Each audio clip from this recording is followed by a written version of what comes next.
and his will be allowed to remain in an ownership or managerial position in the league as well? No, there have been no decisions about other members of the Sterling family, and I should say that this ruling applies specifically to Donald Sterling and Donald Sterling's conduct only. Sixth row on the right. Commissioner Mike McCarthy from Ad Age. As you mentioned, over a dozen sponsors have dropped the Clippers. What has been the financial impact on this franchise and on the league from this scandal? You know, Mike, I don't know. This has all happened in 3 days. And so I'm hopeful that there will be no long-term damage to the league and to the Clippers organization. But as I said earlier, I'm outraged, so I certainly understand other people's outrage. And they'll take some time. This will take some time, and appropriate healing will be necessary. I can understand precisely why, whether they be people, who've affiliated with the NBA or the Clippers for a long time, or those corporate partners. I can understand how upset they are, and I'll do my best to bring them back into the NBA family. Sean. In the middle, sixth row. I'm Sean Gregory from Time. If the owners vote, 3/4 vote not to force the sale, can you still, under your powers, institute the lifetime ban? The lifetime ban has been instituted. That is independent of forcing a sale of the team. Okay, in the middle, give the Mike Vaccaro, please.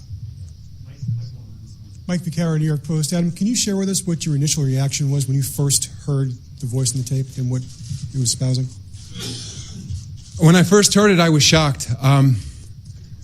I was hoping somehow that it was fraudulent or that it had been doctored, that possibly it wasn't indeed Donald Sterling. I've known Donald for over 20 years, so I suspected it was his voice, and we set about immediately investigating. And that was my reaction, to sort of bear down and say, let's get to the bottom of this as quickly as possible. Sixth row on the right at the end. Commissioner Aaron Katersky from ABC.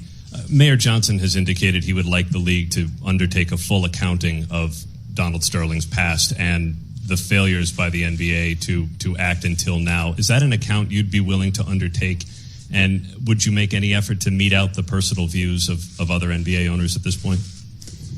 I've had, as I said earlier, multiple conversations with Kevin Johnson, and I'm hoping that the actions we take today will satisfy our players. I believe they should. Fifth row on the right in front. Commissioner John Weinstein from New York One.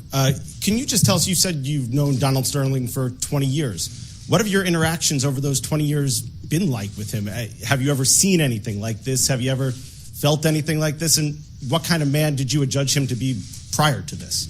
I have not been that close to him over the years, but there's nothing I've ever seen in his behavior that would evidence these kinds of views. I've certainly, again, because there have been a lot of public filings about his activities, I've been aware of those accusations, but there's nothing I've ever seen firsthand that would indicate that he held the views that were expressed on these audio recordings.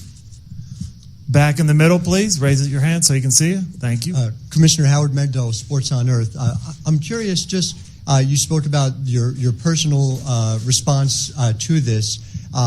In terms of Donald Sterling self-identifying as Jewish and you doing the same as well, I'm wondering whether there was a specific kind of pain associated with that for you, and if you felt a certain responsibility within the Jewish community to be responding to this in this way. I'd say my response was as a human being. I used the word distraught before.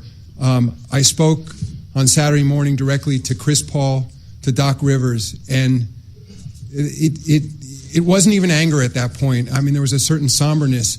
And frankly, I felt sort of most strongly and personally for that team. While this affects every player and anyone associated with the NBA family, that for those players and those coaches to go out and do what they need to do and play at the highest level in the world and have them hanging over this, I think caused me to have a certain sadness, I would say, about the entire situation. So I think this is, regardless of anyone's religion, ethnicity, nationality, I think this is incredibly hurtful. All right, I'm going to take two more back by the cameras. Mr. Silver, Joe Messeri, Pix 11 News. At any time during your conversation with Mr. Sterling, did he express any remorse or denial regarding these comments? Mr. Sterling has not expressed those views directly to me. I'm going to take two more. Andrew, right here for one. Commissioner Andrew Rosario, Rise TV again. It's been suggested that the the Clipper players be granted free agency at the end of this year as a result of this issue. Is that something that can be considered? That is not something we're considering. Final question in the back in the middle. Commissioner Jason Page, NBC Sports Radio. If you don't get the three-quarter vote that you need, is it possible that Donald Sterling could still be an absentee owner profiting from this team, even though he's banned physically from doing anything with it? I fully expect to get the support I need from the other NBA owners to remove him.